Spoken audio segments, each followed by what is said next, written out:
During a play, one of the actors begins to suffer from a sudden illness, so Jieven goes on stage to help him.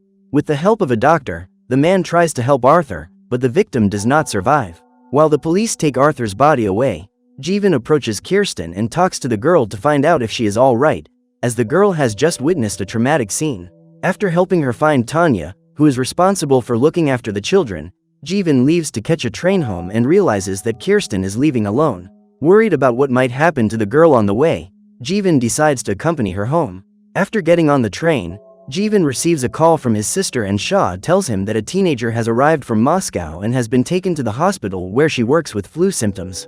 However, the medical team has never had contact with flu like this before and the disease is spreading rapidly. So Shaw advises his brother to go to a safe place before the city is taken over by chaos. When the train stops at the next station, Jieven decides to get off, and realizing that the man is totally disoriented, Kirsten goes after him. Minutes later, the man manages to calm down and escorts the girl home, but she can't get in. When he realizes that Kirsten's parents are not at home, Jieven decides to take her with him, but stops by the market to buy a large amount of food before leaving.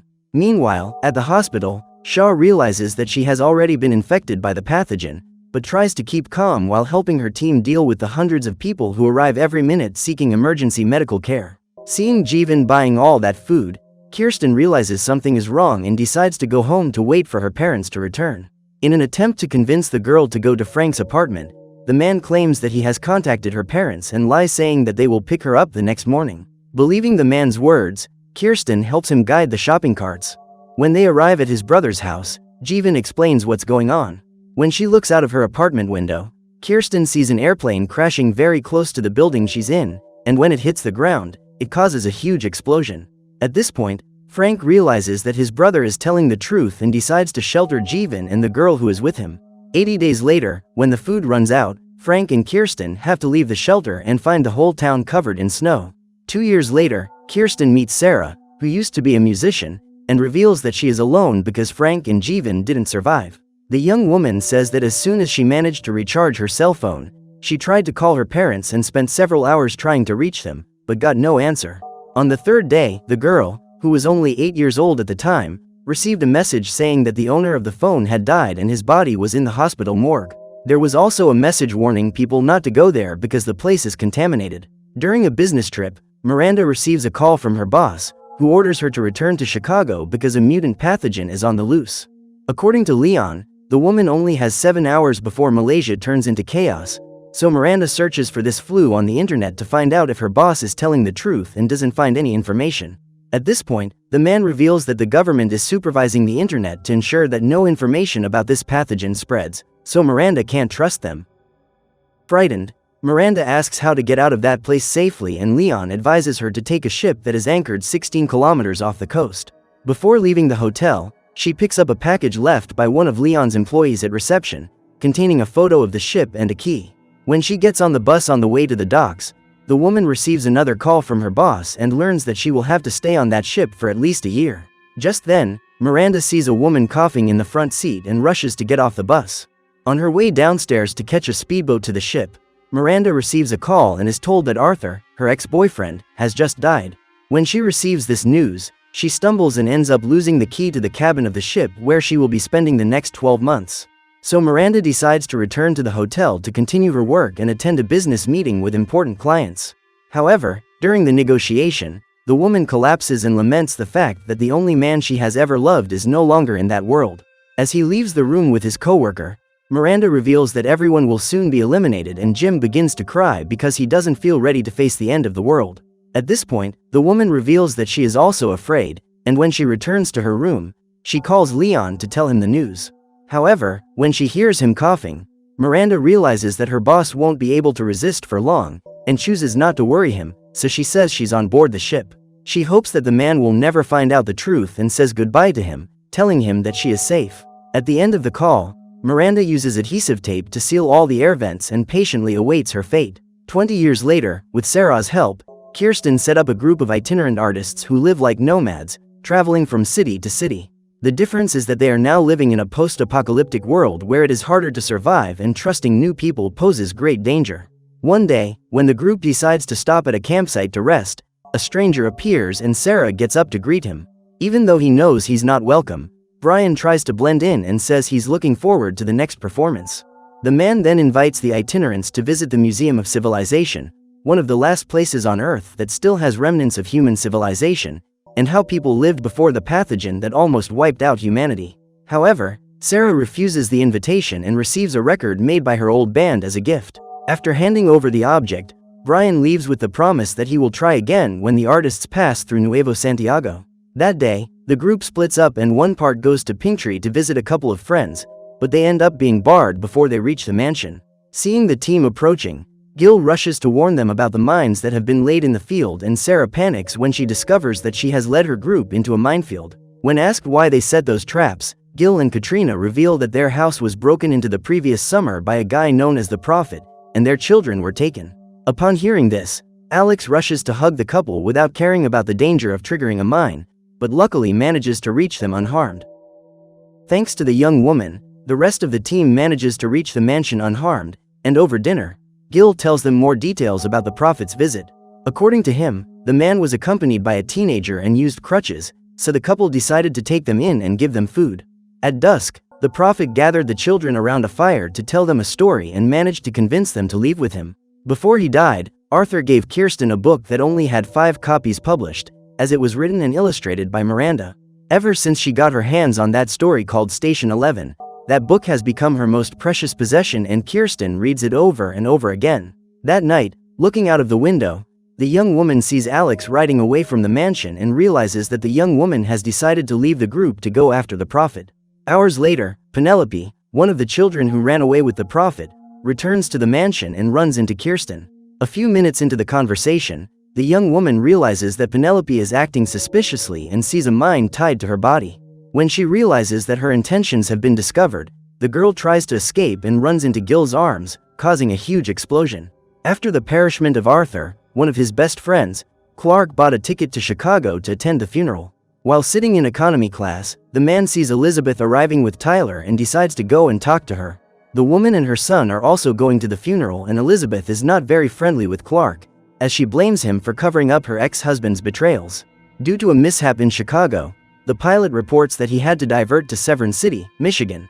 Upon arriving at the airport, Clark discovers the real reason for the detour, and everyone panics when they see the news announcing the emergence of a lethal new pathogen. As the airport has several stores with food supplies and solar panels to produce energy, the people who were inside when the chaos began are able to live well for the next few days. After divorcing Arthur, Elizabeth moved to Germany, where she was living before getting on the plane to Chicago. Since she can't return home, the woman takes advantage of the time she's stuck at the airport to try to get closer to her son and gives Tyler a present that Arthur left for him. At that moment, the young man comes across a copy of the book Station 11, identical to the one Kirsten received from Arthur. According to Elizabeth, her ex-husband sent her that book a few weeks ago, but she decided to hide it because she didn't want Tyler to have any contact with anything related to his father. Frustrated, Tyler decides to go outside the airport to read the book and sees a man coming out of an airplane that has been sitting on the runway for a few days. Instead of running away, the young man decides to help the survivor and takes him inside the airport. At the sight of this guy, some people get scared thinking they're facing a zombie, but Tyler says he's immune to the pathogen. When he learns that someone has managed to survive among hundreds of infected, the young man begins to believe that there are other survivors out there, and this rekindles his hope. However, instead of giving the survivor a chance to explain what happened, Miles decides to eliminate him to prevent the infection from spreading. Just then, Elizabeth runs towards her son and hugs him. Worried that they might be infected, the community members decide to keep them in isolation for the next 30 days to make sure that mother and child don't show any symptoms.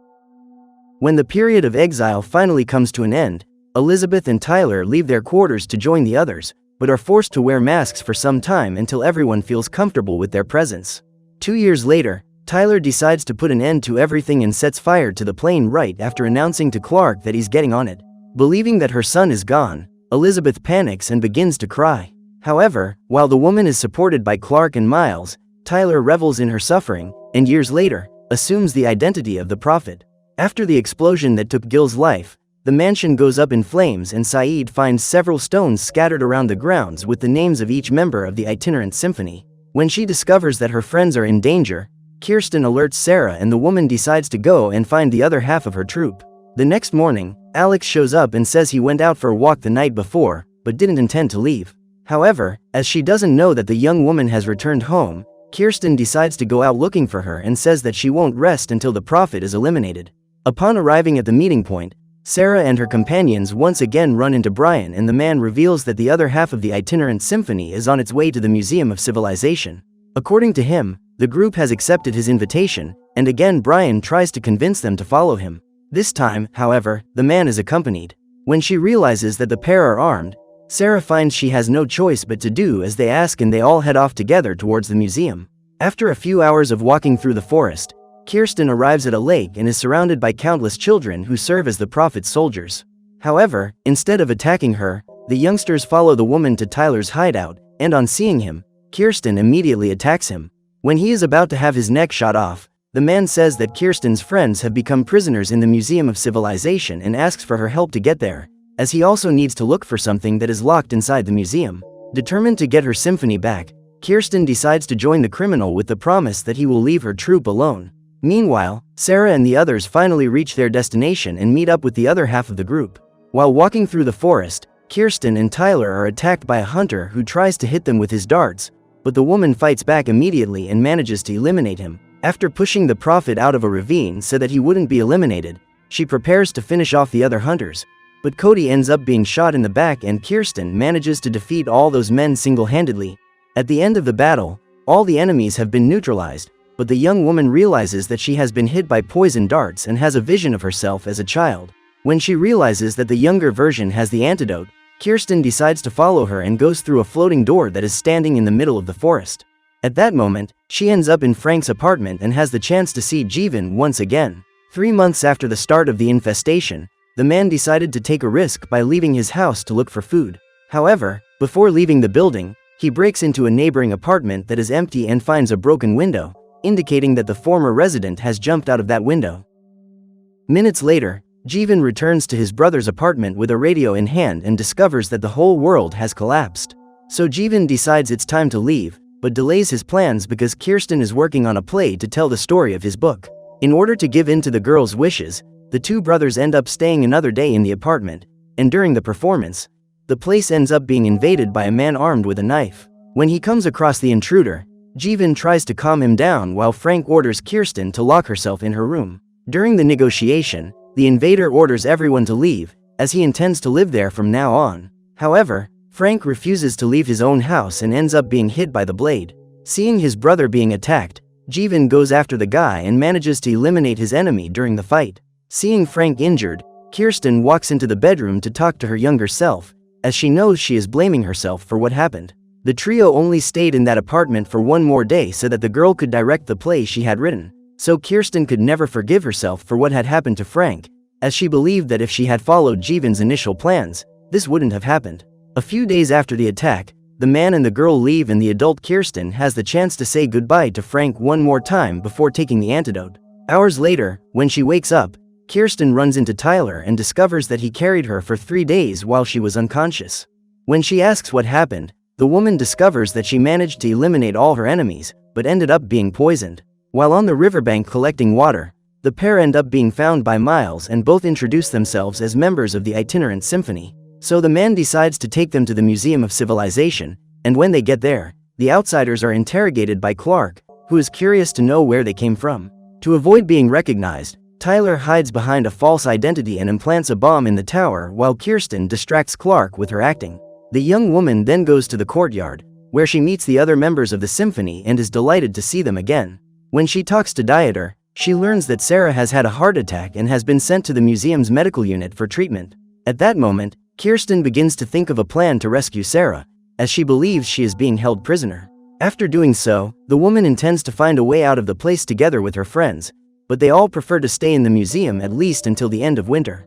While Kirsten tries to convince her friends that those people can't be trusted, Miles takes Elizabeth to meet the prophet, because since seeing him, the man has been able to recognize him and claims to believe that he is Tyler. As she is convinced that her son is no longer alive, Elizabeth refuses to waste her time, and during the night, the prophet helps Kirsten find Sarah. However, just then, the young woman realizes that Sarah is very ill and won't be able to go on with the symphony. Realizing that Kirsten is devastated by this news, Sarah bids her farewell and asks the girl not to tell the others about her until the play they are rehearsing has been performed. After the visit, Kirsten goes to meet Tyler and they both use a hidden passageway to leave the airport.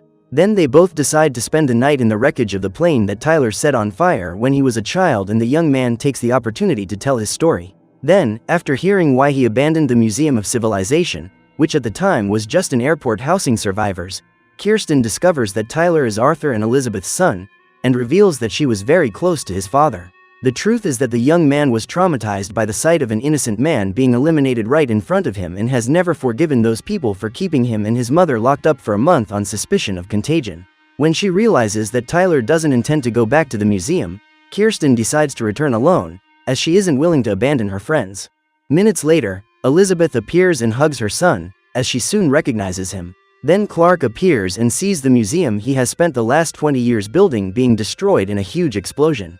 When Frank died and Kirsten left with Jieven to explore the world, the girl discovered that she was a very skilled survivor. As well as being an excellent knife thrower, Kirsten soon learned to shoot and became a great hunter. As he raids the houses looking for supplies and objects that might be useful for survival, Jieven asks the girl to stand guard to make sure no one gets close. However, one day Kirsten got distracted by her book and her friend was attacked because of her. After getting rid of his enemy, Jieven goes to meet the girl and they both walk together back to the shelter where they are living. On the way, Kirsten stops to cut some branches to make a fire and Jieven takes the opportunity to take the book from her backpack and throw it into the snow. Later, when she gets home, the girl misses her book and soon realizes that Jieven has gotten rid of it. Furious, the girl puts on her coat and prepares to go out in the middle of the night, but Jieven forbids her to go outside and leaves to look for the book, in an attempt to make up for the mistake he made. When he finally manages to find the book, Jieven is attacked by a wolf and seriously injured. After getting rid of the animal, the man tries to drag himself back home, but the pain doesn't allow him to go very far. Luckily, Jieven is found by Lara, who takes him to a hospital and tends to his wounds. When he wakes up, he discovers that he has had to have the toes on his right foot removed because they were bitten by the wolf and became infected. Since then, Jieven has had to get around in a wheelchair, and as soon as he recovers, he starts helping Deborah in the maternity ward, as there are many pregnant women in that hospital. Weeks later, Jieven leaves and Lara decides to accompany him with her newborn baby. But when he gets home, he finds that Kirsten has left and he feels guilty for abandoning her. Contrary to what the young woman believes, Jieven is still alive and has spent the last 20 years building a family alongside Sarah. After the 8 days of isolation, the members of the itinerant symphony are released to access all the premises of the airport, except the Museum of Civilization, which was destroyed by the bomb planted by Tyler. Seeing his most precious possession destroyed, Clark ran towards the fire to try to save some items, and when Miles pulled him out, both his arms were burnt. Elizabeth then contacted Jieven to ask for help, as the man had dedicated the last 20 years of his life to practicing medicine and had become a well-known doctor in the region. Meanwhile, Tyler is being held in prison and Kirsten gets permission to visit him. The young man will be playing Hamlet in the play that the itinerant symphony is organizing, and as director, Kirsten gives him the book so that he can rehearse his lines with Elizabeth, who will be playing Gertrude. While in the ward treating Clark's burns, Jieven notices that there is another patient in the next room and keeps Sarah company while she is in her last moments. The doctor then gives Miles an ointment to use to treat Clark and decides to stay and watch the symphony performance. That evening, Elizabeth and Clark join the symphony to perform the piece and give a beautiful rendition of Hamlet's story. At the end of the performance, Elizabeth goes to talk to her son and Tyler apologizes for leaving without warning. Thrilled to have him back, the woman says she would have left with Tyler if he had asked her to, but the young man knows she didn't want to leave. After so many years away from her son, Elizabeth decides to forgive him for faking his perishment and Tyler hugs her because he has missed her all these years. Upon being informed of Sarah's perishment, the members of the symphony organize a choir in her honor. Just then, Kirsten spots Jieven in the crowd, and immediately they both recognize each other, so they run to hug. After so many years apart, they still feel immense gratitude and nostalgia for the times they spent together. In the morning, the artists organize themselves to leave the museum and Alex says goodbye to Kirsten, as she feels ready to go her own way. After saying goodbye to Clark, Elizabeth decides to leave with her son and returns with him to the shelter alongside the orphaned children who accompany him. That day, Alex decides to follow him and Brian is invited to join the symphony. When she finds out that Jieven has married and had children, Kirsten feels happy for him, because she knows how much her friend dreamed of building a family. Before saying goodbye, the young woman thanks Jieven for everything, because she knows that if he hadn't come her way that day, she probably wouldn't be alive. After hugging him, Kirsten sees her old friend take a different path and the two separate again, but this time with the promise of meeting at the airport next year so that Kirsten can meet Jieven's entire family. So what did you think of this series? Leave it in the comments below. And if you liked the video, like and subscribe for more series recaps. See you next time.